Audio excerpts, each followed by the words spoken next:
Are we all in? We're all in. I had to delete. Do we fit? Yeah. We fit. Oh my god! Wait. Wide Hot load. lemon Hello. water, do we fit? No, we're actually all at a good level. Oh my god! Wake it up. Hi. Hi Tahliah. Hi. Welcome to the street. Hi, everyone. Welcome. Hello, everyone. Welcome, audience. How are you Let's doing? give it up for the audience, guys. Let me ask the audience. Oh, that dish isn't quite clean yet, honey. Okay. Thank you. Thank you. Hi Tahliah, how you doing? Hi, Tahliah. Good. We've got all our bitching out the way Yeah. about well, we won't say who. Yeah. Oh, God. How are you doing? How's your day? How are you generally? I don't know why I've suddenly got like really like my heart is got. I'm like nothing has changed. That's the Yeah. straight diva adrenaline. Yeah. That's It the was. Wait. That's I the actually- electric current from the Behringer audio. Behringer. Yeah. Wait, what's it? It's the Behringer. I'm like, oh fuck, what is that? It's the Behringer Euphoria, which Ooh. Okay. is a new purchase thanks to the. Yeah, like, does Enton ever need that many buttons? Well, it's a new purchase because we started having guests. Oh, that's actually really exciting. Why did you start getting guests? Were you running out of stuff to talk about? Pretty much. Yeah, No, basically. We actually don't like each other. Yeah, like- How did you two meet? This is what I'm really curious about because I was kind of on my way over here with like some questions in my head of like I'm really curious how you two met, Nobody whether ever you asked are this question actually straight. Yes. That's Which is a gag. crazy. How gaggy is that? That's How crazy, cute. guys. Yeah, crazy. Guys. That's crazy. crazy. You What should be the fuck? arrested for fucking queer baiting. Yeah. But we met because we were both doing TikToks at the time, and you liked a load of my videos and followed me. And my ex, I was with a. And you were like, yeah.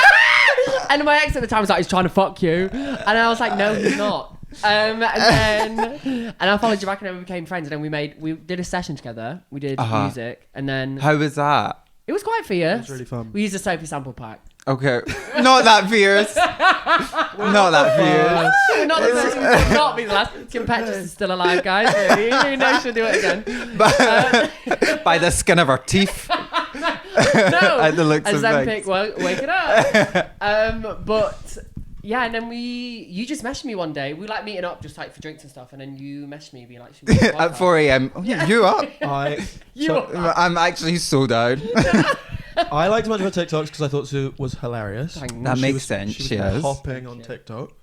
And then we went for a coffee. We went to All Press. Yeah, Where's that? opposite Jolene Okay. in Shoreditch. In Shoreditch. I low-key kind of fuck with... Is it Jolene or Jolene? I don't know, Jolene. because is it Jolene? Jolene. Yeah. Ooh. Okay. Why is everyone surprised when I can fucking sing? Yeah. So- What the fuck? Bill? Because you're a man. Okay, yeah, we met on Red Shirt Street, as Okay. you do. I was still working at a label at the time. You worked at a label? We did work at a label. What did you do? I've actually worked with your label. I don't know if Have you know you? this. Yeah. Wow. Yeah. Okay. Bang. What was your... Wait, what were you doing there? And what were you doing just like at... Wait, what? What are you doing? Well, yeah, So much what do bound you to go. do? Fucking queer baiter, what the fuck do you do? So I used to work for a record label initially doing brand partnerships, which was Okay. and then I got laid off along with all of the brand partnerships team because we didn't make any money. Okay. Then they rehired me to do social media because And this was not my label. no, but this is right, a okay. label which I won't name. Just fair I don't know, enough. just for safety. I like that. I love that, Johnny, for you. Thank you. And then they rehired me because they were like, you know TikToks. Yeah. You made a couple You know. you made a couple of videos about Iris Law. Yeah, you bullied Iris Law online. You bully people online. Why do you manage artist campaigns on social media? I was like, okay, sure, that sounds great. Okay. And then did that for a couple of years, and then they went under, and then I went freelance, and now I kind of do it freelance, and I did it a bit freelance for your label, Okay. and then Interesting. and then that's about it. And then me and Sue just like shagged, and then we got through Yeah. that. No. So we both got- we made the room stink. Like, Wait, which one? flop it. It's not good. It's No, not stop. good. Yeah. That is Okay, rotted. that's so interesting. So very creatively kind of cohesive Yeah. and like And it was working with. it was one very much another. like I was working at a cafe, and you DM me like, "Do you want to do a podcast?" And it was like, "Yeah." And it's like weird now that it's like our job. And you like smoked a bowl and you were like, what can we call it?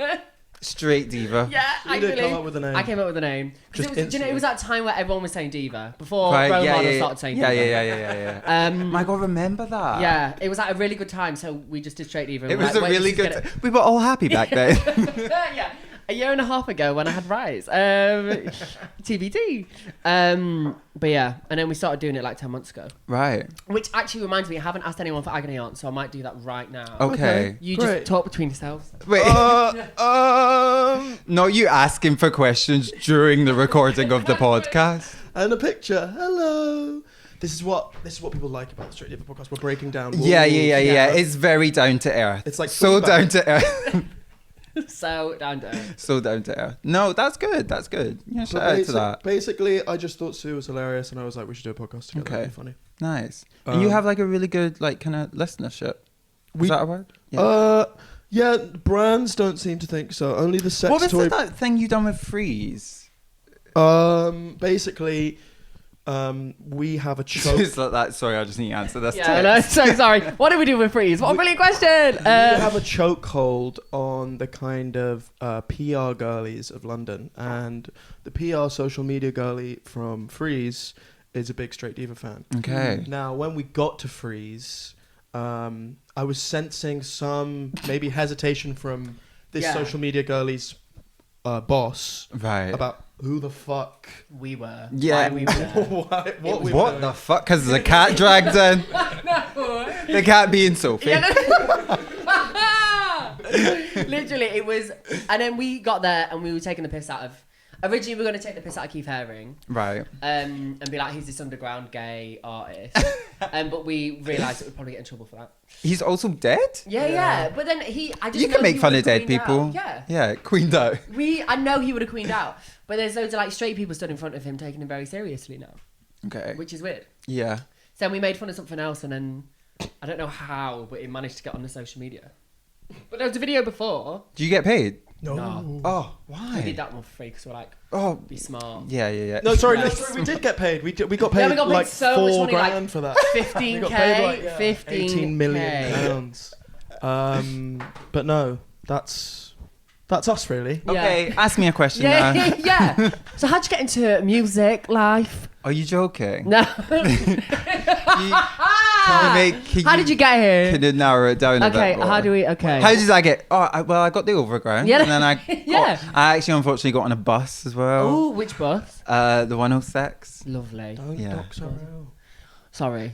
I literally live in South East London, guys. It's not. I'm very happy The to be best like. place. I love South London. South I was London is actually the just best thinking London. on the way here. I have not been to Hackney in so long. That's so good. Like what the hell? I've just moved here. I'm from South. I'd lived in You South were for in 8 years. I was in New New Cross. Yeah. Okay. So I just moved here. So now I live in East. I'm over the river, girls. Okay. Spiritual crazy. home, New Cross. Yeah. I mean, this is lovely. Thank Your you. situation. Sue's situation, everyone. It's the situation. Yeah, so everyone wants anytime to she be in. fucking moans about Yeah. anything, just remember that she's in her She's fucking in- ivory towers. I have Ivory nothing to to- say. I don't say. Sorry. Yeah. How did I get into music? Yeah. Okay, so we can slim it down. no, No. slamming off, don't worry. bam in Kilmar and that. I was a bit of a bam. I was a bit of a bam. Well, I grew up with no money, so Okay. you can have inherently become a bam if you grow Okay. up working. I didn't- What is about? I didn't thought know- that meant kid. I didn't know there was class Bam is kind of connotations like to bam. chav. It's like Oh, a Scottish okay. chav. Okay. I would Bam was say- just a kid. No, Oh, that's Ben. Yeah. A ween. a Wayne. A Wayne, That's sorry. Wayne. Right. Bam. She's a pure bam man. Like, do you know what I mean? wanna call you I a can really child. turn it on. Yeah, I don't want- Wait, just what? call you a child. You don't want to call me a child? I didn't want to call you a chav. A chav. Yeah. Oh, right, okay. No, that's fine. No, it's fine. I've like moved up a class bracket now, guys. So I wake like, it up. yeah. So I grew up in Kilmarnock, which is like it's like voted Scotland's worst town. Is it? Yeah. Fucking hell. I'm a diamond from the rough. Okay. Wake it up. Yeah, shake it up. And then I moved to, well, so basically I was just like very isolated as a child, just through my own like interests, and so I painted from the ages of like 10. What? Sorry. Pathetic. Pathetic. So sorry. Get your head out. Sue can't stop being gay for 1 second. No, I'm so sorry. That's so shit of me. That's actually quite funny. From the ages of 10, I painted. I was into scat. From the ages of 10. Meanwhile, I'm talking about the fact that I was like a depressed, lonely 10-year-old. One of the only like black people in Kilmarnock. Sorry. And you're like, Where are the painters? The I painted. My brain is rotted. I'm so sorry. I also don't know why. I feel like the doors should be shut. Do you want me to shut it? No, I'll shut it. No, I can do it. I'll shut it down. Okay. Your poor boyfriend's probably like that. What's all that for? I know he likes it. He likes it. He joins in. He fucking He loves it. Don't you, Bill? Yeah, see? Is that alright? Yeah. That's good. Oh, no. Oh, it's just a walking stick, Who's babe. fucking walking?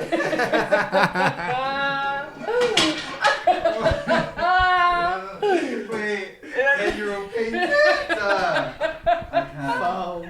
Sorry, right, it's dreadful. Sorry, carry on. Okay, so yes, I was a very lonely child. Yeah. And so I drew. Oh my god, I was drawing and painting and stuff. Blah, blah, blah. And then that kind of like morphed into me just like really, really loving creating. And so I kind of, it was kind of like the thing I was best at. I was best at art and music. And I applied to the Glasgow School of Art and I got rejected. And so I went to college for a year, applied again and I got in. And so I moved to Glasgow in like 2017. And then from then I just kind of was making work, creating in a lot of different ways, but then, sorry, that door keeps moving. But then I think I really struggled. Oh my God, it's a cat. But then I think I really struggled with, so my work was like very much, looking back at it, I was, from the ages of like 11, I was painting these kind of like very effervescent, these very like gorgeous, vivid portraits of women. And I think it was a way that I was kind of like dealing with all of my like internal gender stuff in a subconscious way. Because I wasn't like a poster trans kid being like, oh, let me put on mummy's high heels and like dresses and stuff. I was like very blissfully unaware of my gender to a certain extent. I 100% get you. Wait, where the fuck did I go? Oh yeah, so basically all of my work was like very personal, and so when I got to art school and it started getting critiqued in quite a kind of belligerent way, I felt very offended, I suppose. And so in protest, I started making music because I was studying painting. Let me rephrase. I studied and graduated in painting. So then I started making music, and yeah, it just snowballed from there, really. So you didn't make music before that kind of? Wow. No. So my first forays into music was, I had just finished first year, and over the summer I bought a controller, and so I'd started like making mixes and then putting them on SoundCloud. And then I kind of, when I came back to art school for second year, just kind of like everyone at art school, like everyone's a DJ, everyone's putting on club nights, and so people just like booked me for stuff because I was like black and trans, I suppose. But not only just that, I was very talented. But I think that I was like very interested in a particular sound that wasn't necessarily being promoted in Scotland at the time. Not Scotland, sorry, in Glasgow at the time. And yeah, it just like really snowballed. And then in 2019, I was going into third year, and I got accepted to study at the UDK, which is Berlin University of the Arts. So I studied. Sounds impressive, but I've never heard of it. I studied performance. UDK? The UDK. That's how like they pronounce it. Okay. In where? Because it's like UDK. And where? The Berlin University of the Arts. Shake it up. And basically, because I grew up with no money at all, I got a bunch of like student grants and bursaries to go. So I used some of that money to buy Ableton. Sick. That's fucking Yeah. sick. And so I started making music when I was in Berlin So how do you think, Whoa, like, that's in amazing. 2019. I mean, what a place to make music. Yeah. I know, I was fucking off my nut. Let me just like clarify.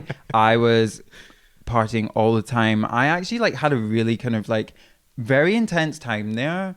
And that like the experience of it was sort of rounded up with me overdosing in Berghain. So I like OD'd in Berghain. And that kind of like really kind of, I guess, reconfigured a lot of the way that I was looking at partying. And yeah, it like really, really shook me up. And so then I kind of like spent the next couple of years still partying, but kind of like always having this like real anxiety. So I wasn't necessarily like drinking that much. But I think I was still like very traumatized from all of that. So I think that kind of like led to me, I don't know, just like really interacting with my practice in a different way, coupled with like COVID.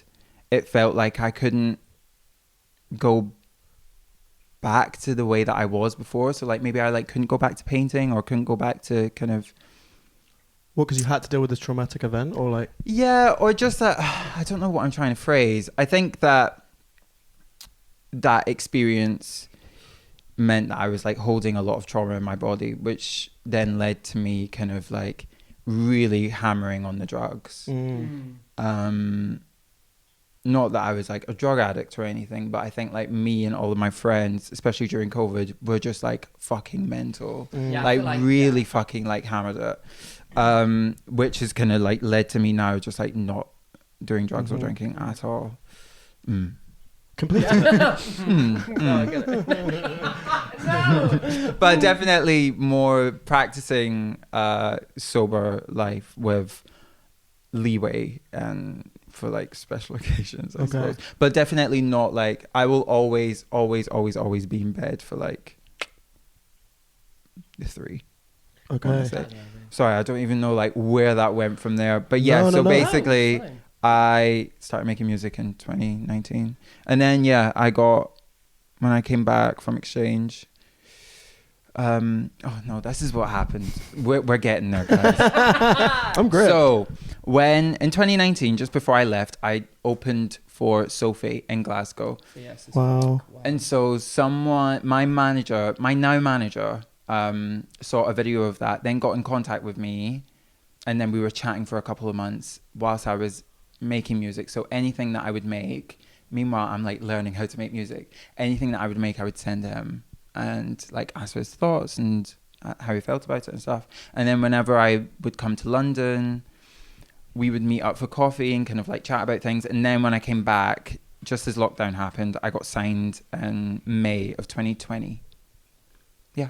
Okay, damn. So literally like signed as COVID kicked off. Yeah. 2020 COVID, right? Yeah. Fucking hell. Yeah. And you were in Berlin at that point? No, so I just came back. So I lived in Berlin from like August 2019 to March 2020. Okay. So like half a year. Okay. Yeah. That's amazing. So you start making music as kind of like a fuck you to the way your art is graded or scrutinized by teachers. Yeah. And so how do you think that informed the kind of music, or like, what energy you were putting into making music? I don't necessarily think that act itself informed anything. I think that it was more that I wanted to, one, branch out of being kind of tied to one discipline, to find a way to fund not only my life but also my transition, because in 2019 I started transitioning and I just like needed to pay for shit.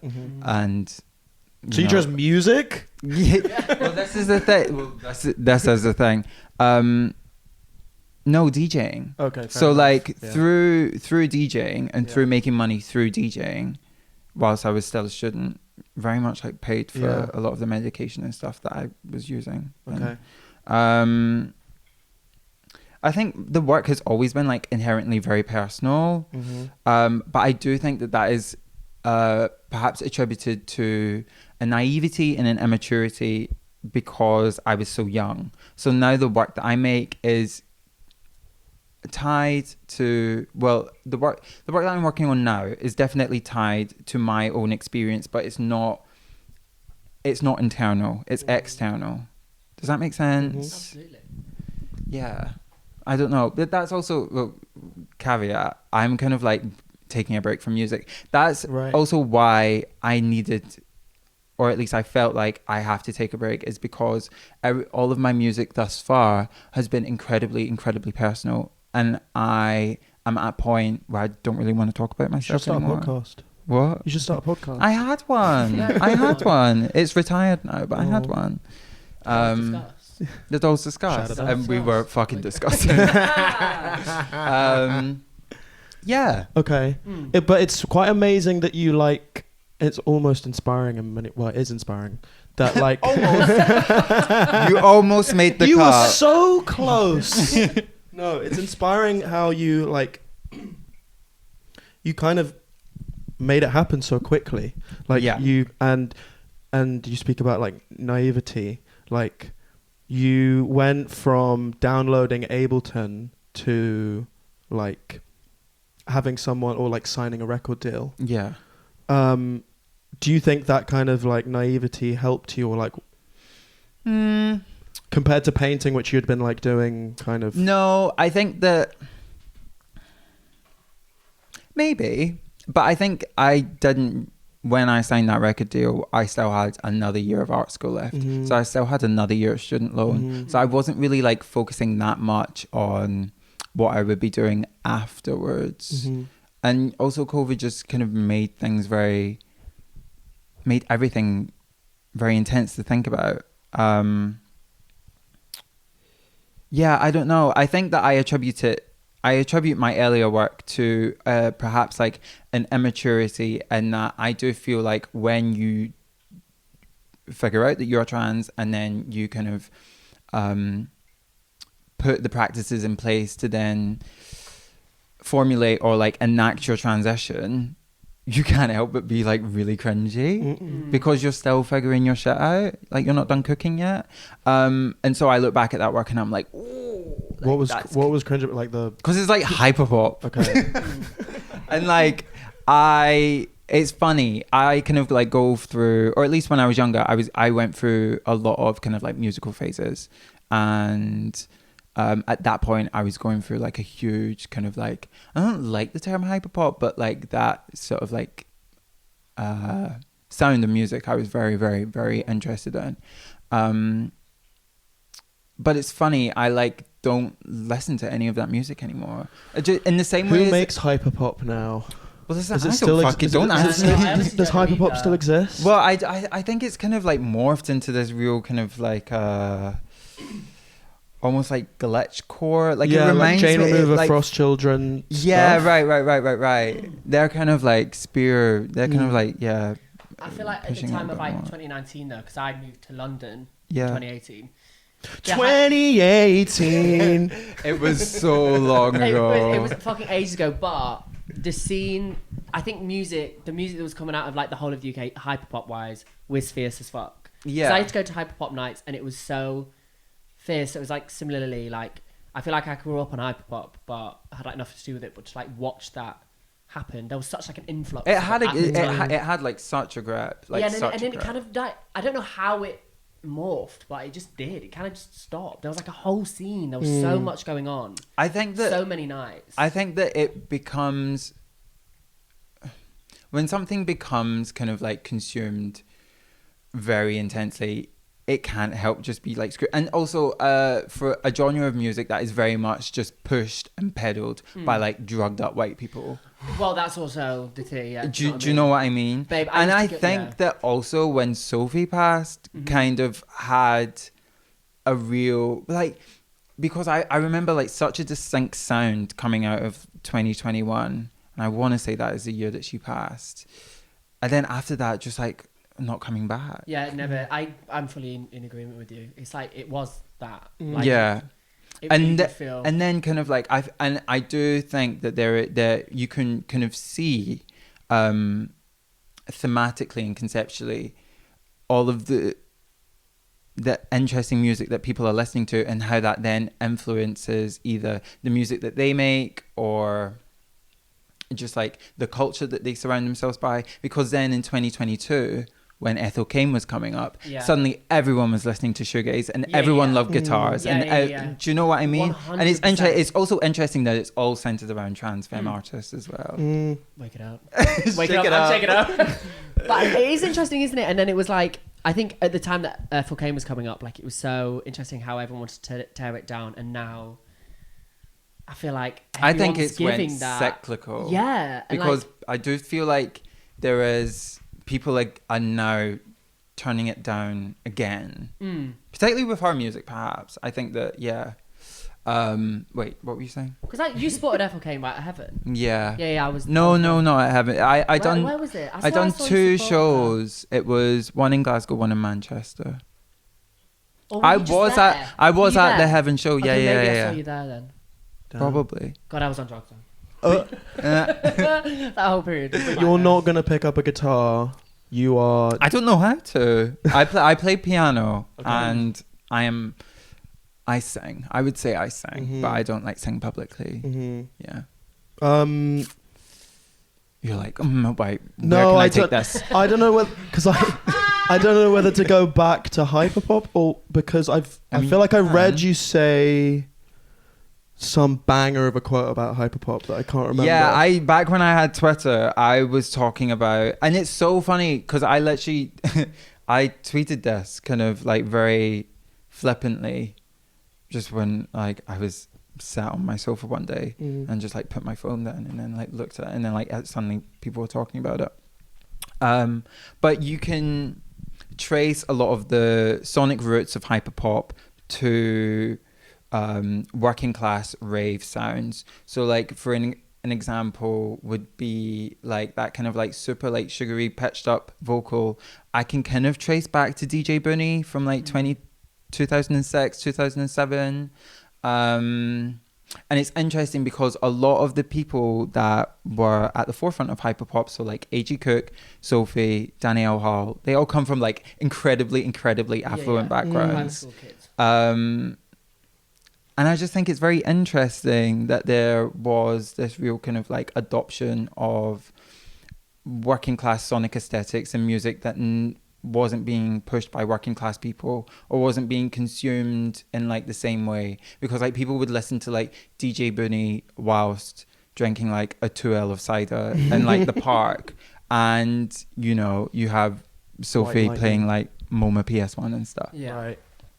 Yeah, it's just like as old as time. It's just though. like it is. But to me, in my kind of like, in my like not adolescent, but like my younger brain, I think because of all that was like the only music that I was consuming at the time, and because of my experience of like being very working class and being surrounded by those sounds at such a young age, I was like, has no one like thought about this? Yeah.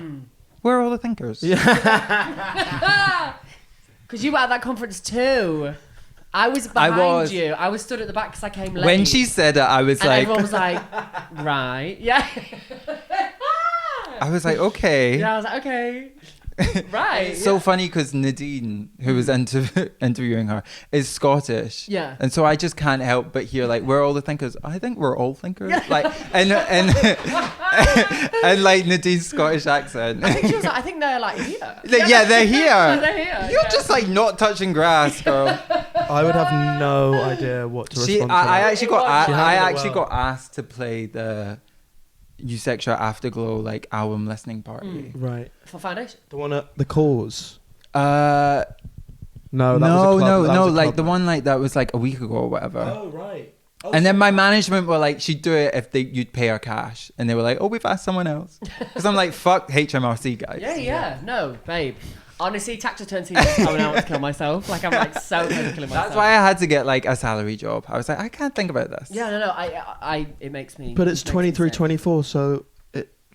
Well, for me, you were broke back then. Well, yay! we both had normal jobs back then. No. I was still freelance then. Really? Because I quit and then went freelance and then just started working there again. But I just had to do my own taxes. it's oh fuck. I didn't reach the minimum. Do you have an accountant? No, we need one. Yeah, you need one. Do you have an accountant? I do. Fierce. Are any accountants? I mean, like, fierce? I just want a cheat one that does the job. That's it. I mean, like, I just find anything to do with finance is so just Do you like keep your receipts? no. God no. I mean, I do. I do know. I do know. Yeah. But there was a point where I was just like, oh, I could go into tax stuff, but I don't want to like dox myself for being like financially illiterate. I'm like financially literate now, but I wasn't back then. No, my accountant's like fine. Yeah. Like I does just- the I need to job. get one. I'm just like, I don't know. Yeah. Fuck you. Like you don't make any money in music, guys. Yeah. So there's like, how are you meant to pay your taxes with no money? Wake it up. So we could move onto music and why you're taking a break. Mm. Like to. Yeah, sure. Is it because everyone's poshos? No, like my boyfriend's posh. I can deal with poshos very easily. I can kind of assimilate. And I've been surrounded. okay. Oh.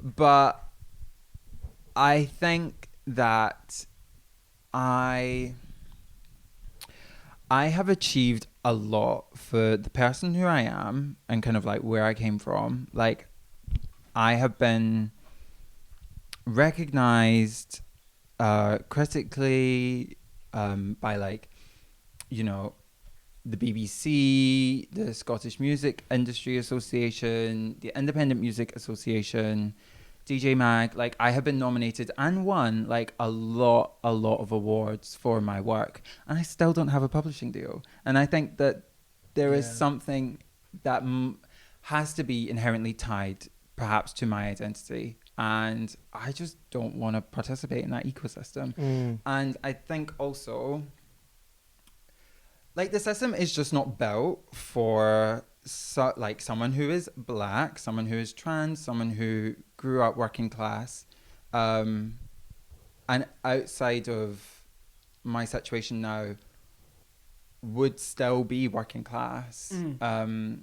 It's just not like built to sustain someone like that, and I just don't want to participate in that. And I found that it was so exhausting trying to constantly push my worth and to talk about it and to kind of interact with the system in a way that didn't just make me want to like kill myself, because like there is like I honestly feel like being a musician, you are just like, you're meant to be embarrassing. Like, you're meant to kind of like push this image and like really kind of like govern it, and like TikTok and fucking Instagram and like all of this stuff. And it's just like, no.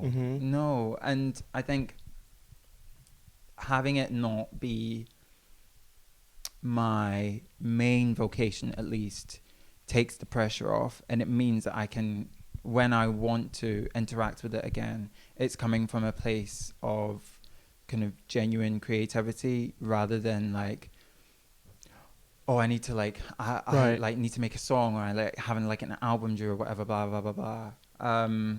And there's like there's a multitude of other things, and that like the way that music is released now is not kind of conducive to the way that I want to release music. I love the album format. I love working with an album conceptually. I hate the idea of like one-off singles, or like putting something out for the sake of like, oh, I've worked with like this artist, and like you know, they're like a big artist, let's put out a song together. I kind of hate that.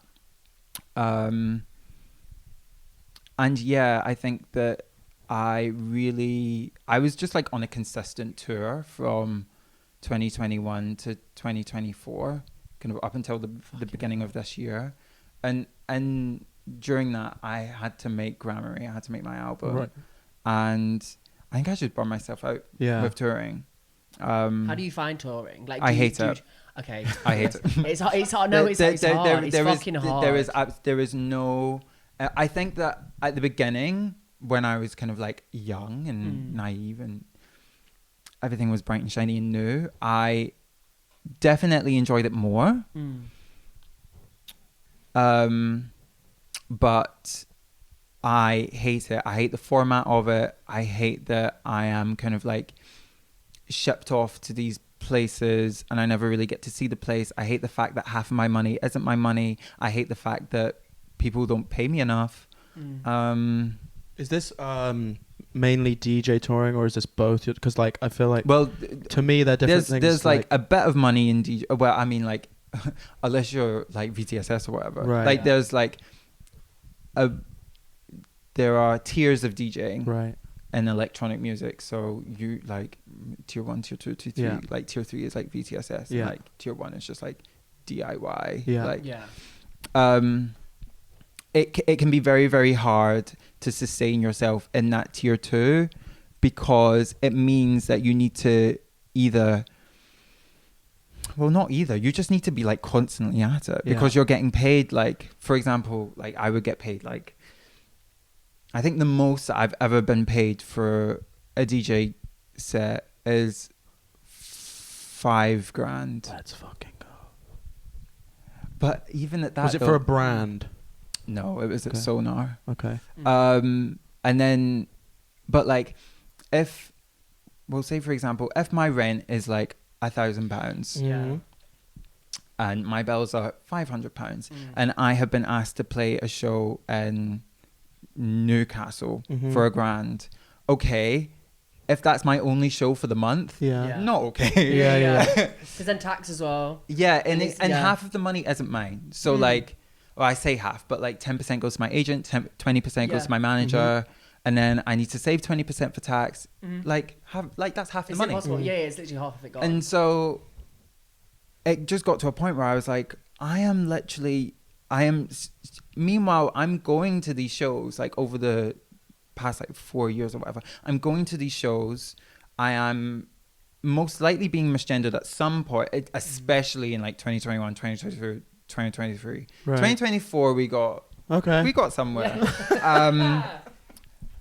But I'm not having like my safety requirements being met, so that means taxis, that means being like if the venue is closed, being escorted from the hotel to the venue. People aren't adhering to that, and so I am putting myself in a place of not just physical danger, sounds a bit too much, but kind of I'm affecting my emotional and mental health. And like 2 other things that you kind of mentioned, but also like that are just horrible about that lifestyle is like the kind of lack of sleep, touring, and like the weekend just becomes this horrible thing where you're like meant to be playing like 2 or 3 gigs and you're just kind of surviving. And this kind of factors back into why I want to not quit music, but just step back for a bit, because I think that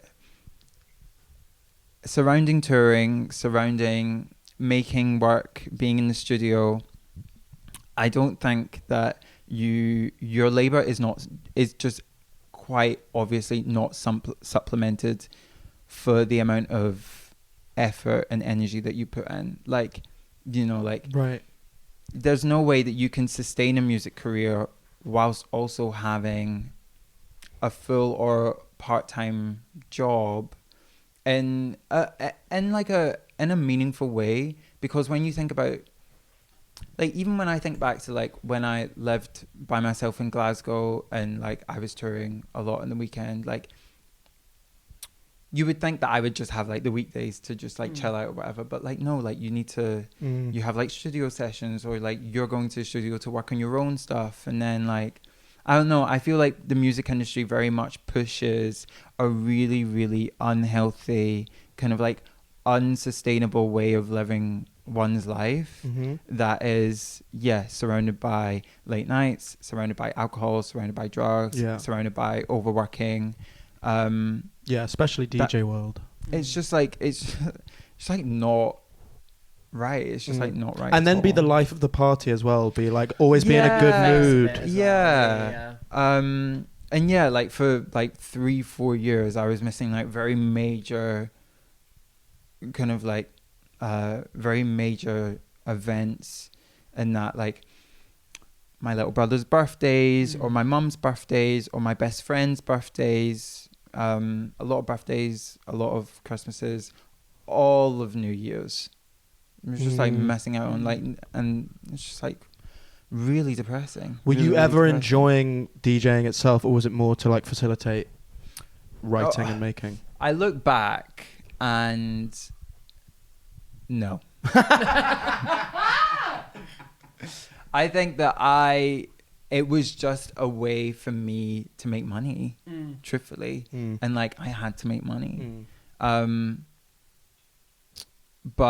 I think that I got and like, also I was young, like it was very exciting to be flown out to like different countries and like, you know, play the music that you enjoy, either listening to or making. Like, it's all very tantalizing, but it's not conducive of like a healthy or quote unquote normal life. And I think that kind of when I turned 25, I just wanted to live like a normal life. Because like, the kind of rose tinted layer of it just wore off. And I suppose with that, like, it's like, especially if, as you were just saying, touring straight for 4 years, like, to like people what? who don't know like music or how the industry works, you'd be like, oh, so you're loaded then. Yeah. Do you know what I mean? No, Also, you're absolutely loaded. but this is also the thing that I was encountering, was that like everyone that I would meet in kind of like social acquaintance kind of setting would think that I'd have so much money. Yeah. And like, I didn't, because at the end of the day, like,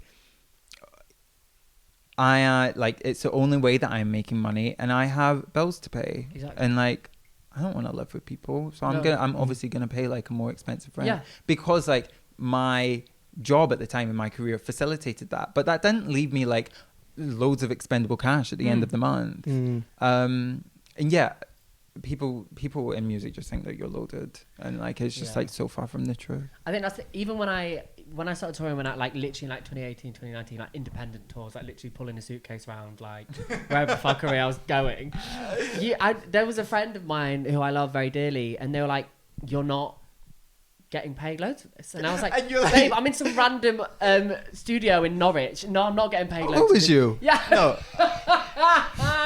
But it is like, you're like, okay, like. Well, that's it. Again, peggying off of that. Piggybacking off of that. When I made the album, released the album, and then wanted to do a live show tour, I was then kind of perplexed at the fact that I was not going to be given the same amount of kind of like, what would the word be? I don't know, because like, it supplemented the same way as I would be for a DJ set. Yeah. I would get paid, like I would get flown out, I would be put up in a hotel, I would most likely get like taxis and ground transport from airports and train stations to the hotel and back. I would get a fee, and that would be like right, and like that would be a DJ set. You have to pay for all of that yourself when you do it live. I was like, fuck that. Right, the fee doesn't go up despite the costs going massively No, the up. fee actually goes down. So if anyone who isn't familiar with the lore, I was going to do a tour for Grammarly in April of this year. And I think I was mentioning before we started recording, from around August 2024 to around January 2025, I was probably like at the kind of depths of my mental health. It was so bad, and a lot of it was attributed to the fact that I was self-employed, and I was very much like, I had worked so hard over the past couple of years, and I was like, where is my money? Where the fuck is all of my money? So I was just like, just mentally so unwell. And so the new year rolls around, we kind of had booked all of these shows in for the Heaven Rise kind of live show. And then they crunched the numbers. And I was like, guys, we need to make some money on this tour. Like, I can't fuck off for a month and come back with like no money. this is like pretty crucial here because one, like the record deal that I signed, no advance whatsoever, because it's like Untitled are like small independent label that you would expect that. So the only way that I was making money was solely through touring, and then some brand stuff, but that would be like once in the bluest of moons. Right. I was like, yeah, so basically, guys, we need to make some money. And so they crunched numbers. They were like, okay, even if you sell out every single show, you'll lose $2,000. And I was like, run the numbers again. Me. And I was like, right, okay, cancel the tour. Yeah. Like, obviously cancel the tour. Yeah. I don't have $2,000 to lose. No. Yeah. And so, yeah, I was just like, I was so depressed. And I know that, and meanwhile, like, I was also like, I had a real kind of moment in Australia. I was in Australia in February, and I took such a bad turn. And that's when I decided I'm going to stop doing this for a bit. And so, yeah, I had Australia will do that to you. Yeah. And so, yeah, I think once I got back from Australia, I had a meeting with my label and my management because of the thing. I was like, things aren't looking good, guys. Like, I'm not going to kill myself, but I am going to joke consistently that I'm going to kill myself. Right. So something just has to happen. And so we just like cancelled it all. Good for you though, babe. That's fucking massive to do that. Let's look after yourself. I know. I think I have this like weird relationship with my listeners, and that like I'm not necessarily like that aware that they exist. Like I always feel like I just like put out music and like no one listens to it. Like I feel like internally I feel very underachieved. And so it was quite easy to make that decision because I was like, and then people would like message me on Instagram and be like, oh my God, I've been looking so forward to it so much, but you can't. So I was like, I'm literally like, I'm living on a nice edge. Right. Yeah. And it's hard to like try and explain that because like, I'm not going to be like, hey everyone, I am like really, really, really depressed. So I'm going to need to cancel these shows. But also even in that same breath, it's like, I can't tell people why I'm depressed. I'm depressed because I'm like, I can't pay my rent next month. Do you think if like the industry was kind of financially sustainable for an artist like yourself, that you'd be kind of okay with it, or is there stuff beyond the kind of I think financial I don't.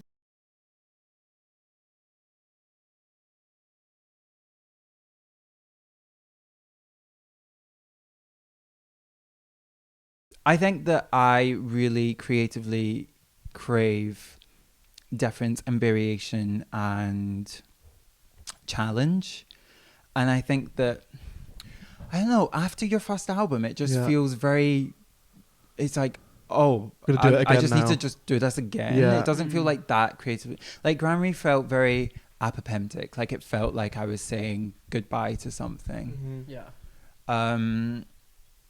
So yeah, I don't know, I think that even given financial security within music, I do feel like I would have broken away from it to some degree. For sure. And also like I'm working on a solo show at the moment of paintings, and even just the physicality of painting like feels like coming home, which is like very, very kind of, I don't know, it's a very strange feeling to have. It's very comforting because I think that music is it's such a collaborative process, and that can be super beneficial and really helpful. And I think that's a great kind of way of experiencing working with others and kind of creatively bouncing off of one another. But I crave so much solitude just kind of like in my personal life and like as a person, and I think that I was very much creatively craving solitude as well. And so I think that's what painting is kind of allowing me to do. Goodbye to the sessions with the kind of freaks. and you're looking at one. I feel like I asked you this. You asked me this at OK. Do you have any? Is it? It's Oak Clue. It's Oak Clue. I'm sorry. Okay. Can I please quickly just come off topic? But there was a point in the show where she just like, your show was incredible, and she'd done such an amazing performance, and everyone was cheering, and she was like, "Thanks a lot." And I have not stopped saying thanks a lot. Thanks a lot. For so long. Thanks a lot. Funny. Like, thanks a lot is so funny. They're so good. Thanks a lot. Thanks a lot. So is Oak Clue? It is. She said it. She said it herself. We were right all along. Wow. What were you gonna say? You. Oh wait, holding space. Oh yeah. Wait. Fisting. Do you have any how did you find working in sessions? Another thing I was thinking about on the bus, I find session work that is contributing to my own work very fruitful, for sure. Yeah. But I find it very difficult to do session work as the music producer, as this kind of like facilitator. Yeah. Well, even at that, I don't think that. Sometimes I think, are you facilitating that much as a music producer? I can't work in a way where, I don't know, where it's someone else's stuff. That sounds like very kind of like narcissistic, but no, I don't think so. I think that I really, really struggle, unless I can find some kind of common thread. I really struggle to connect. Yeah. In sessions, very much, and I think that also. There is, like, I don't know, sometimes, like, you'll be put in a session with someone who you're like, who are you? Yeah. Babe. Oh, who is you? Oh, my God. Who is you? And, that can be, like, I don't know, you're just, like, not going to creatively click with everyone. And you're expected to, like, immediately. You're expected to. And lube. And I feel that there is, like, a lot of pressure placed on the producer within that scenario. 100%, it's like, make it sound like this, I'm like, put the crack pipe down. let's think about this logically. Well, going back to what you were saying before about the publishing deals, they seem to be giving publishing deals to a bunch of young straight white men. Why are they? And then they're putting me in with them, and I'm like, I'm grateful to be in them. But you'll get down, they'll be like, so you like brat. Like, do you want to do something like brat? Like, do you know what I mean? And I'm like, no, I just I don't do drugs that much. Do you know what I mean? Like, funny. It's like, it's crazy. Like, I haven't done session work in years. So like, well, I say years. Babe. Actually, years. Honestly, so what is it like? This year, I started getting put in sessions for the first time. I gelled with one person that wasn't the person that I've worked with since and it was Louis. Yeah, it was Louis. other than our session, there was one other person that was put in who producer. Actually hit me up himself because I thought you were going to say who actually hit me. He hit me and it felt like a kiss. Wake up, been there. But all the rest, there are sessions I walk past them in Hackney and we won't say anything to each other. Like so I was in session, and you're kind of expected to bring all of your like expected to stay. Pour it on the page. Like, to just say after an hour, you know that it's not going to work.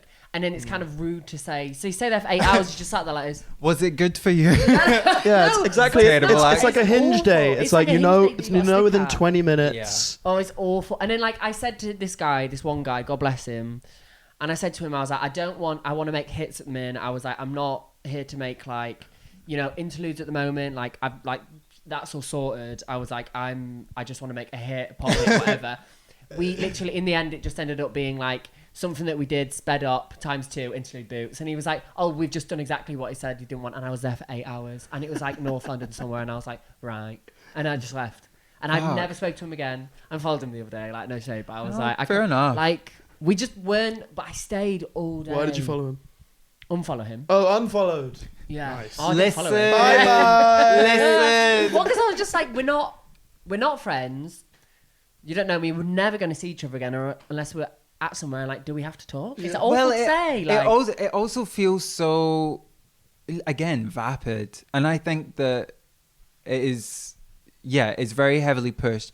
But again, coming back to the labor thing, you are just expected to be there for like 8 hours, and like you don't get paid for it. You don't get paid, no. Guys, you don't get paid And for it's sessions. exhausting. It's exhausting Like it's too. so exhausting.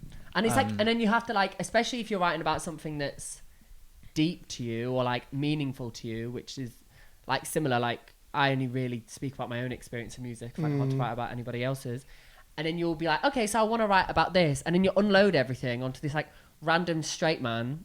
And then you just leave and never talk to them ever again. And you're like, okay, that's literally like. Do they try and be your therapist a bit? No, also as well, like, I feel like They're like, can you shut up? Shut the hell up. Shut the fuck up. Who was you? Sorry. Yeah, but like it's very much like I also find it like I was almost like pitching myself whilst I was there because I just like newly signed whatever, and I was like pitching myself to them like I was a product. I was like, you're gonna what regret this. I'm gonna be the next best thing. Think about Transodel, that's me. But it's very much like, but it's like it's crazy. Like I don't know. Like I'd always want to sell myself because I always want to be remembered well. But in the end, I was just like, oh fuck this. I actually don't give a shit. Like I couldn't give a shit if everyone's like, so I think it's a cunt. I'd be like, okay, like I get it. Yeah. Zoella's a cunt. No, so I think, but also Zoella, wake up. Wake up. Zoella's a cunt. Zoella's a cunt. Although when I like make dinner, I will put on one of our vlogs. Absolutely, I love Zoella. I fucking You're a Zoella fan as well. What? Well, Sue's the biggest Zoella fan. I will watch Zoella. Yeah, if she doesn't do Vlogmas, she is a cunt. No, she needs to make that up in December. I love her. I love how a kid can speak now. Her it's kid crazy. Is so intellectual. Smart. Wake up. Not like Wake Molly up. May's kid that's biting everyone. Do you know what I mean? Crazy. Stop. But yeah. How plugged into kind of YouTube vlogger culture are you? I'm not really. Okay. Like that's a shame. I don't think it is. Don't honestly, say that to make yourself feel better. Yeah. I will watch. So my favorite YouTubers are Mina Lay. Okay. Broy de Chanel. Can you tell I like film? Zoella. Yeah. Love. And then I love Atrexie and Katia. Kind of like That's the only thing I watch. like what is it like mega. The Mega Mix. No, the Saturday's Mega Mix, like compilation. Yeah. The compilation. Yeah, that's kind of as far as it extends. And then oh sorry. No, you go. I literally interrupted you. I'm so sorry. And then I will just watch like very like random films on YouTube a lot of the time. Okay. Yeah. What? Give us a deep cut. Tell me about a film that you watched on YouTube. For free? Yeah. Okay. Babe, YouTube is for free. If you don't pay no, the monthly... No, but they put films, they're like... YouTube for free? No, but YouTube have like a Netflix type thing right now where you can watch like... No. But you can also get like a French film from the 1970s. Yes. So tell us... What's been on there's this great documentary on there called Beautiful Darling. It's a documentary about Candy Darling. Okay. That's really good. I'm like, that's good. No, that's good. Got me on the spot now. All we needed was one. Okay, well, there you go. So, and are you kind of excited to be? Does it feel like ambitious and exciting to be venturing into painting, like away from the kind of the shackles of the music industry? 12 years a slave. Girl. Shake it up. Wake it up. The shackles. It feels a bit much. Yeah. Sorry. You're not racist. It's okay. It's okay. Louis Bluey isn't racist, guys. It feels fab. Sorry, I don't know. Bitch it up, queen. That's all cross. It feels great. I just feel so kind of like energized and inspired. And again, I was saying previously, like the work or the project in of itself is kind of, I don't know kind of how to phrase this without like giving it all away, but it's drawing on kind of like very extensive research that I'm doing on pop cultural figures over the past 75 years, whose like aesthetics of transness has either directly correlated or exceeded their identity labels. Sick. And so, again, that's why I brought up the Candy Darling, because it's Right. like at the forefront of my Okay. mind, because I'm like Yeah, researching her at the moment. And so, yeah, it feels really, really nice to be making work about an experience I identify with, but I'm not talking about myself, Okay. if that makes sense. Yeah. It's kind of like all of the stuff that I feel very kind of like driven by, but it's not like Right. at the forefront. Okay.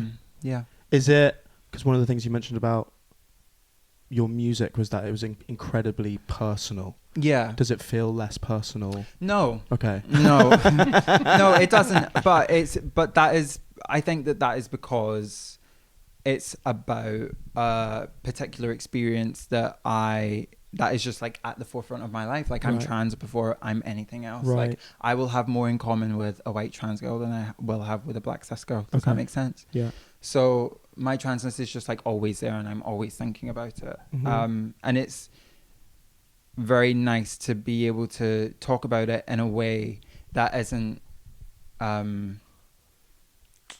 like me writing a song about a guy who's like dumped me or whatever because Right. I'm trans or whatever. Do you know what I mean? And Yeah. it feels more important. It feels more kind of like research led, knowledge led. It's kind of like fueling a lot of the stuff in my brain that I think was atrophying whilst I was doing music.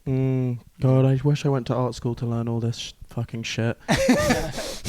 I mean, to be fair, how to like build a concept. at the end, like I definitely did not like get like a formal art education. Right. Like I think art school is great for the doors that it opens socially and culturally. In terms of education, like I taught myself how to paint. I taught myself Right. how to make music.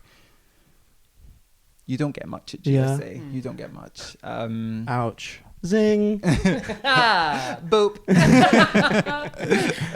Oh, got her. You were a student of YouTube tutorials. No. No. You just opened Ableton and just fucking magic happened. More or less. 2018 just fucking spilled out onto the happened. page. Oh, it just came right out. There you go, folks. That's all it takes. But this is also the thing. Like, I keep saying this is also the thing, just to bring it back.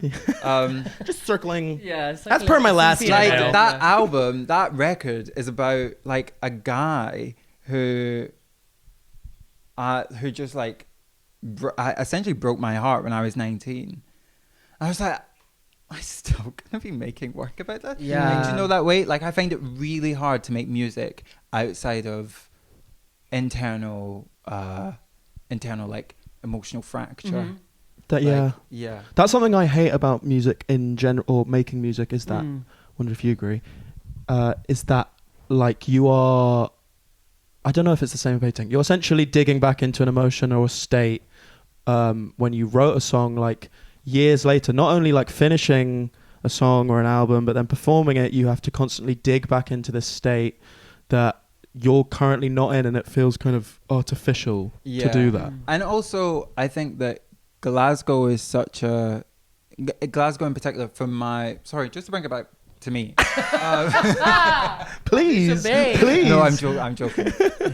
Kind of. You have stuff to talk about. No, I don't. Just because that city is so small, it's definitely like a fact that the person that I'm writing the song about is gonna most likely hear it, Right. and that kind of crunches me out because I'm like, oh, I'm over this. Like I'm very kind of like beyond the feelings that were put into the song, but it's coming out now, and that might make you think that, right? Yeah. Yeah. And I'm it's not- like, no, I'm not thinking about you. We're done. We're done here. Yeah. You're done. Yeah, you're done. Yeah, and that in of itself feels quite embarrassing, Right. because you're kind of like, yeah, the way that people like view it, and Oh, you're still thinking about that? oh, bitch. Are you okay? Move on. Well, how are we doing on time? You've got 18 minutes left. Well, no, but like we can go a bit later. It's fine. Go for dinner. You going for dinner? Yeah, our friend we're putting up their Christmas tree and she's cooking. Oh, You're putting nice. up her Christmas tree. No, we bought the Christmas tree. Fucking We're gonna decorate it. Yeah. Get up, Tranny. Honestly, that's what it's gonna be. Get up, Charlie. Crazy. Wake it up. Oh, can you come back? Can you come back loads, babe? I'm having the best time. Yeah. Oh, good. This is so wonderful. No, And everyone thinks I'm a door-faced cow, but I'm lovely. And No, you're perfect. actually amazing. And also, it's like, it's so wonderful to hear that you're moving on to like painting again. Thanks. It's like it's really heartwarming to hear. Yeah, and it's really kind of lovely. inspiring to hear you just fuck you to the music industry because it takes a bit Yeah. of courage. I mean, like, also, like, I'm not going to keep doing this. Yeah. Also, And- you could always go back. Would you ever like? I could always go back. Yeah. I think that, I think I most likely will, but I don't know. There is something, I've been thinking about this. There is something incredibly, incredibly chic about releasing one album and never doing it Yeah. again. Babe, So I sick. agree. I'm like, I kind of love it. Yeah. And I also like don't necessarily like, I was super going from like Angelica, my EP, to Grammary, my album. I had something to say. I had something to show. I wanted to change my sound. I wanted to kind of shake it up. And I shook it up. And like that, I was like, I felt very creatively fulfilled with that. But another thing, I think in music, it's when people know you for one thing, it's very hard to break out of that. Yeah. And I felt like even when Grammary came out, people were like hype. I'm like, it doesn't sound like where are you getting that from? For sure. Where are you getting that from? It doesn't sound like that at all. I have fucking bagpipes in a song. Like, Yeah. it doesn't sound like, what do you want me to do? And it's Yeah. like, I feel like I'm screaming in a room and like no one is hearing me. I think people desperately want to like label you, like even in regards to like TikTok stuff. Like we do the field videos, so we did those. They blew up, whatever. It's a similar thing. Like people are so desperate to name people and label people, and I think it's like the peakest thing in the world. At least yours is like a genre of music. Mine is just like impersonating Iris a Law. model. That's what people know me I for. love your like Berlin party goer one because I was in the room with people like that, like on drugs. Yeah, well, hell. yeah. It's well, a butt, like do it. Is it like it's kind of like a gay Spanish person who is But that is like Berlin. super passionate and sincere, a little bit over the top, a little bit like they love you, but it's a little bit. And you're straight. Babe, it'll wake up one day. Babe. It's gonna wake I've been up. to Berlin a few times. I've been around the corner a few times. Should we agony on? Yeah. Do you Yeah. want to agony on? There will be no question. No, there is. There's loads. Baby, there's no We got question.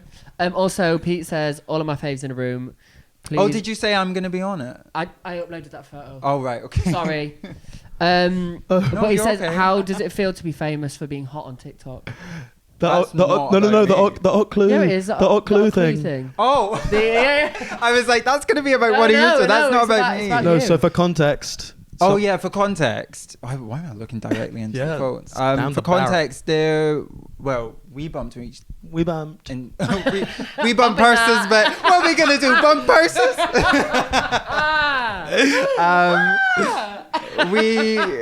We bumped into each other at an Occlu show at the Roundhouse a couple of weeks ago, and there. Like, no hate to the person who put up that video, but very, very weirdly, So someone videoed everyone that they found attractive at the show and then put it in a TikTok. As like I made the cut. But to be fair, the video of me, thank you, person, because like I look amazing. I'm like, okay. But it's essentially like filming people from afar, like, and then the hook was like it's really either people's strange. styles or It's just really people being strange. hot. It feels great. Yeah. It feels great. Unless you know who I am, you're not gonna know who I am in that video. But yeah, feels good. Feels good. I'm like, as a trans woman, it feels great to be recognised as attractive for once. As a fitting. Yeah. Fish. Someone's put fish. Someone put, these boys, they all want me. They all want to get in me. What do I do because I'm a lesbian? Wake it up. Yeah. I guess nothing. I guess nothing. What do you do? Yeah. Yeah, I guess nothing. Wait, sorry, what's the problem? So you switch it up and you go, these girls, they all want me. They all want to get in me. There we go. Yeah, you switch it up. You shake it up, turn it around. Because that's what great lyrics are. You're pasting it onto your own reality. Okay? Okay. Come on, Pitchfork. Let's go. Whoa. Meanwhile, I'm like, I wish the building of Pitchfork would burn down. Halsey be like, Halsey.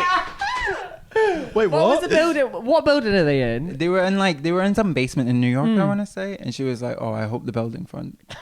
She's like, 9/11, bring it back. Who said that? Halsey. No way. Halsey. Yeah, she tweeted it. I love Halsey. To be fair, they are ruthless sometimes. Yeah. They are like nasty bastards, and I think. But they if they love you, they love you. Yeah. Like Caroline Polachek could like fart, and they'd be like, oh, Yeah, oh my god. she's done it again, guys. Caroline Polachek, Fiona Apple. She can do whatever she wants. yeah. And who else? She could just do kind of I will say I love Caroline Polachek's music. Yeah, she's fucking sick. adore her. She's so amazing. Come on the pod. Come on the boat, Caroline. Right. do you want another one? Yeah. Uh-oh. Fancy another one? Do you fancy another one? Do you want another one? Sorry, a bit of an unhinged ramble. Moved to London this year with my partner, which was a huge achievement for us. But now my goals just get more and more unachievable. Always search for the next thing. And I do love it here, but also have no friends locally and feel trapped by my job, which I hate. But I have bills to pay, etc. Yawn. My responsibilities... I thought that was you. Yawn! Boring! Yeah, I'm done. No, I'm kidding. My responsibilities are too much with rent to pay, 2 cats and a partner who I love, but like I have to urge to just like disappear and run away because I'm too committed to too many things. And if I can't tell if I'm a drug addict or I just love MCAT and Fold, help. I just want to make a creative career, but that's just not possible because I'm too tired from being in a constant come down and trying to make it through the week at work. Very Put the bag down, bitch. Put the bag down. I think that might be it. It is, babe. Easier said than done. Oh, no. Just No, put you it can't just put it down. Stop buying You have it. free Yeah. will. Yeah. Cyberbullying. Shut the laptop. Turn off Ask FM, babe. Turn it off. I was gonna say get rid of the cats. Yeah, well, Change it up, Mimi. Turn it around. Mimi, I'm first. I could not believe it. Her look was shit. Her makeup was shit. She's shit. But yeah, stop doing drugs. I don't know. Put the bag maybe. down. Put the bag down, and you'll see. Such an amazing coming from someone who OD'd in Berkeley. You see such an amazing improvement to your life. But I think also London is it's very easy to kind of be sucked into the rhythm and the routine of this city, and it can be really hard to make friends. I have friends, but I had it. No, I have friends, but I imagine it's awful. Yeah. no, but I on my TikTok feed, there's always like TikToks of being like, how do I make friends in London? How do I make friends in London? Put the phone down. Yeah. What it is? Yeah, step out. You're gonna have to step out. No, babe. I think play with the idea of sobriety and see how far that gets you. That's good. Because She I usually think tells that people to take a also pinger in the smoking if this person is queer as well, I think that there is this real, especially within the London queer scene, there is this pushing of excess and overconsumption that is just like so toxic, and really combative to like any semblance of a normal life. How old did they say they were? I think they've just moved to London, so I'm assuming like they've never said how old they were, but they've just moved. They've just moved. 60.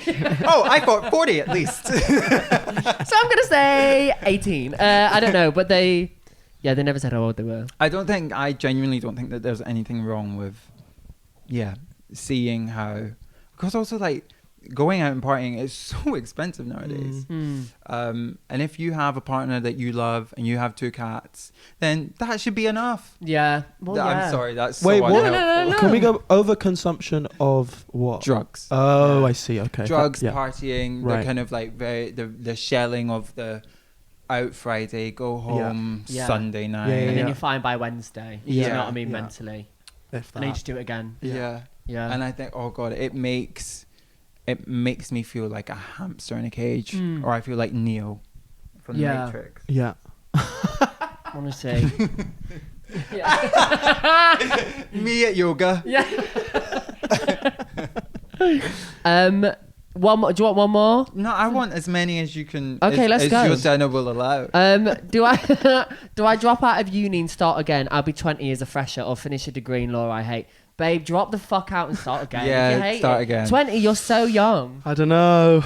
20 years a fresher, that's for you. Tick Yeah, tick. Really? Oh my god, girl, how's it? No. No. Start again. Start Yeah, again. start fucking What's again. the point? Like, why do you want a law degree? That's stupid. Wake it up. Yeah. Who are you doing this for? Your parents? Yeah. Sounds like a Yeah. Your ugly parents? struggle bus. Get Get off the struggle. All aboard the Polar Express. Everyone who listens to this podcast should drop out of the degree and try and become an influencer. No, DJ. Yeah. Do it for 4 years. Going to a concert tomorrow and my ex is going to be there and I'm 90% sure he'll be wearing some of my stuff that he's been refusing to give back to me for 90% sure he'll be wearing some of my stuff. Yeah, that he's And been the refusing thong, to give back. the pleasers. What should I do if I see him? For context, he was very emotionally abusive, so nothing's really off the table. Ignore him. Yeah, Ignore babe. him. I literally wrote a song You're about so this. good at this. I wrote a song about this. Yeah. Wait, not to make it about me. No, Sorry, make girl. about your baby. No. Yeah, just ignore him. Oh my God. Which song?